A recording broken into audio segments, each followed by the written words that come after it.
Hello, everyone. I've been having this thought in my head, and this is what it is.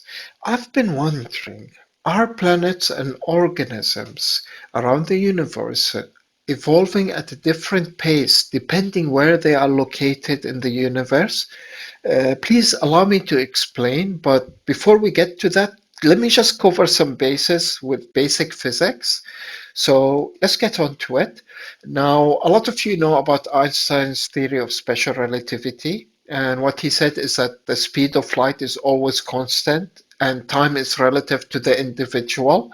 So basically, if I just explain it really quickly, if you wanted to get from point A to point B, for example, yeah, there are two things. There are three things that we must consider. Let's say we have the distance, and let's say that's 1 kilometer. And we have, of course, the speed.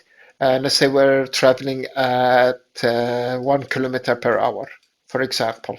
Yeah.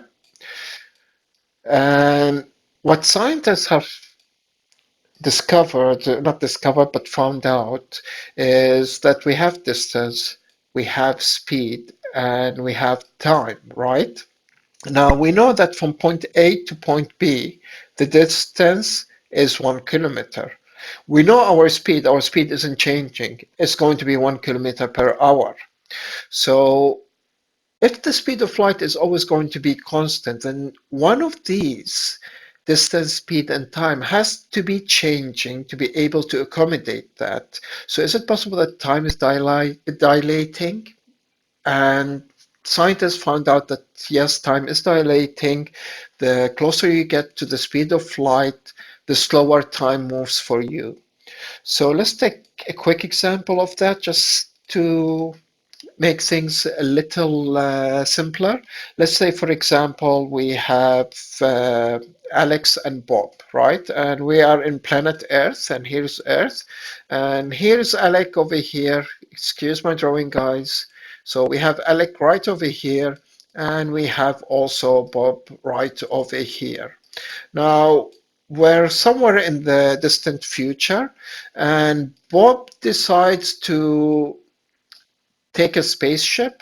So he takes a spaceship and he says, Alec, I'll see you in a couple of days. I'm going to travel to Andromeda, the closest galaxy. That's the closest galaxy to us, the Milky Way. And he says, I'm going to travel to Andromeda and I'm going to come back. And this spaceship can go close, very close to the speed of light. So what Bob does is he hops into the spaceship, he goes all the way to Andromeda and all the way back, and he does it in about 10 days. Now, for Bob, or Robert, 10 days have passed, but for Alex, it's been 10 years. And that's because the closer that you get, and this is proven, the closer you get to the speed of light, the slower time moves for you. So we understand that. So we came to realize that it's all about perspective and the observant, and time is relative to the observant himself. So when 10 days have passed for Bob, 10 years have passed for Alex. Now let's take this example one step further, guys, and get to the point that I was trying to get to. What if we can imagine for a second that our galaxy, the Milky Way, is a spaceship? And what if we can imagine the furthest galaxy or something of the furthest galaxy, the MACSO 647/JD, is also a spaceship, right? So let's call it JD for short, right? So these two galaxies, the Milky Way and JD, they're both spaceships. Let's just imagine this for a second. Now, if we can imagine this, let us understand one other point, guys. The expansion of the universe isn't linear, and It's accelerating. So Sol and Adam, 2011, because of some supernovas that happened, they were able to win the Nobel Prize by coming to the conclusion that the universe is not only expanding, but it's also accelerating. So let's put all this into perspective, guys. Let's imagine for a minute that here's our Milky Way right over here, and we're traveling and expanding in the direction of space. And we have our second galaxy, JD, and it's expanding and it's moving in space and time as well. But JD, relative to us, is moving much faster than what we are as observants. It's moving close to the speed of light. Let's say, for example, 300,000 kilometers per second because it's really far away. So to us, it's moving really fast. Now, if this is true, this made me think, is it possible that when one day, is it possible that when one day passes in JD, it's almost like 10 years have passed in the Milky Way? Is that possible? If we see them as spaceships, if we see if we see these galaxies as spaceships, right? They're bodies of spaceships, and JD is moving much faster relative to us, the Milky Way, in space and time. Then isn't it possible that it is evolving slower than what we're evolving? When one day passes in JD, 10 years passes in the Milky Way. And this goes all the way over here, guys. The further away we go, the slower time becomes. So when you come over here, it becomes even slower.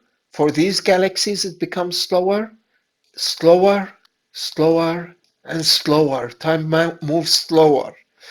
And of course, if we go backwards, then the same thing happens over here, but rather it becomes faster. Is this possible? That's what I've been thinking about, guys, because thinking about it, it's very possible that if we think of these galaxies as spaceships in space and time, and that the universe is expanding, and we know that it's accelerating at the same time, we know that some of these galaxies are moving away from us as observers faster than other galaxies. So is it possible that when 1 year passes over here, centuries have passed on the Milky Way? Is that possible? Because if it is, guys, then what are we saying? Well, what we're basically saying is that time is evolving differently for different planets or different galaxies and different organisms as well. Now, there are no proof that aliens are out there. I don't know if there's any proof that we found any bacteria or organisms out there. But think about this for a second, guys.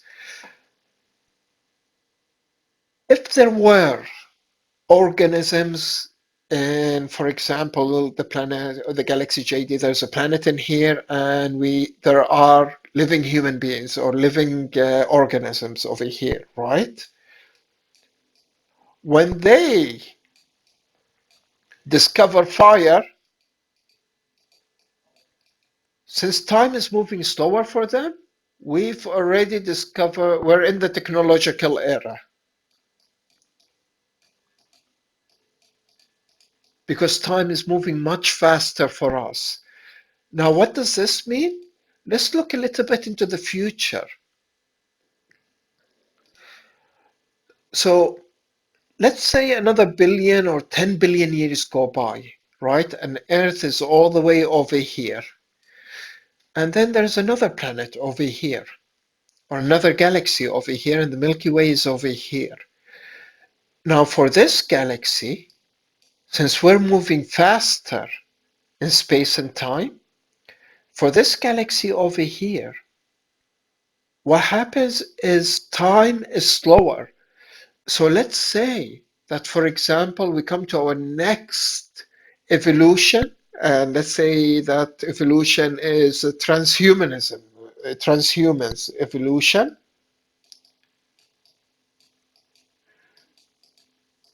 And the same coincidences that brought life to Earth brought life to this galaxy or one of these planets in this galaxy. Because time is moving much faster over here, these guys have already reached the technological age. And then one day after we come to this, these guys have surpassed us in technology. So all I'm saying, guys, is it possible that time is different for every galaxy, every planet, dependent on where it's located in the universe? It's just a thought that came across, and I'd love to hear what you think about this. Thanks for watching, guys. I'd love to hear your comments about this because I've been thinking about it a lot. Is it possible that time is different for every galaxy depending on where it is located in the universe because of the expansion of the universe, or the accelerated expansion of the universe is what's making this possible? Is it possible?